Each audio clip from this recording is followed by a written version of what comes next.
اے اللہ، جو سر تیرے سامنے جھکتا ہے اسے دنیا کے سامنے جھکنے سے بچا۔ اے اللہ، جو ہاتھ تیرے آگے پھیلتے ہیں انہیں بندوں کے آگے پھیلنے سے بچا۔ آمین ثم آمین یا رب العالمین۔ یا اللہ، یا رزاق، جس طرح تو رات کو دن میں اور دن کو رات میں بدل دیتا ہے، اسی طرح ہماری مشکلات کو آسانیوں میں، بیماریوں کو تندرستی میں، نفرتوں کو محبتوں میں، غم کو خوشی میں بدل دے۔ آمین۔ والدین کے لیے دعا۔ اے میرے رب، ان پر ویسا ہی رحم کر جیسا انہوں نے میرے بچپن میں میری پرورش کی۔ آمین۔ دعا ایک ایسا خوبصورت عمل ہے جس میں انسان اپنی پریشانیاں اور مشکلات اللہ کے حوالے کر دیتا ہے۔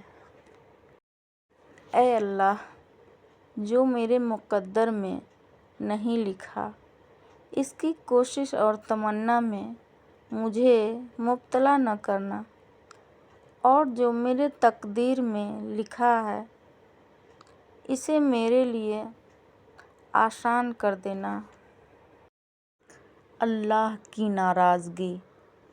اللہ ناراض ہو کر روٹی نہیں چھینتا، سجدے کی توفیق چھین لیتا ہے۔